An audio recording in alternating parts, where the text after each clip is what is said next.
आज मैं आपको बताऊंगी कि फ़ालसे को स्टोर कैसे किया जाता है। फ़ालसे को दो तरह से स्टोर किया जा सकता है, या तो शरबत बनाकर स्टोर कर लें या फिर साबुत फ़ालसे को स्टोर कर लें। शरबत बनाकर स्टोर करने का तरीका मैंने आपके साथ पहले भी शेयर किया हुआ है, इसका लिंक आपको ऊपर आई बटन में मिल जाएगा। लेकिन साबुत फ़ालसा स्टोर करने का फ़ायदा ये होता है कि आपका जब दिल चाहे आप निकालें, वैसे खा लें या चटनी बना लें, शरबत बना लें, जैसे आपका दिल चाहे आप यूज़ कर सकती हैं। ये इसी तरह बिल्कुल फ्रेश रहता है। ये बहुत ही सिंपल छोटा सा ट्रिक है। तो चलें स्टार्ट करते हैं। फ़ालसे को कैसे स्टोर करते हैं तो ये देखें, ये मैंने 1 किलो फ़ालसा लिया।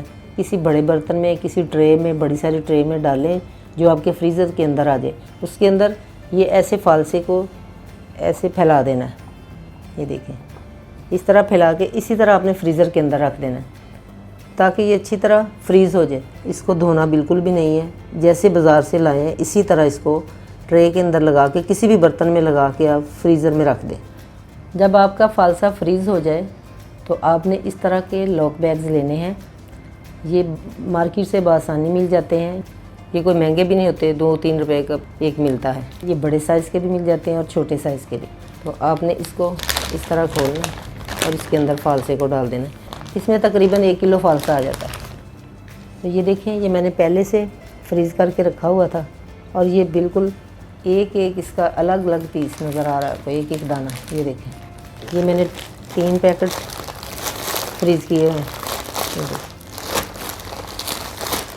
ये अलग अलग से एक एक नज़र आ रहा है। जब ज़रूरत हो तो आपको इसको निकालें, धोएं, धोकर शरबत बनाएं, वैसे खाएं, चटनी बनाएं, जिस चीज़ में मर्ज़ी इस्तेमाल करें।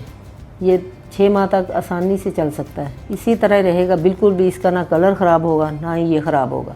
फ़ालसे को स्टोर करने का ट्रिक यही है कि आपने कभी भी फ़ालसे को फ्रीज़ करने से पहले नहीं धोना। जब इस्तेमाल करना हो, यूज़ करना हो तो फ्रीज़ करने के बाद निकालें थोड़ा सा, जितना आपने यूज़ करना है, और फिर इसको धोएं और फिर यूज़ करें। तो यही एक छोटा सा ट्रिक था फ़ालसा फ्रीज़ करने का जो मैंने आपके साथ शेयर किया।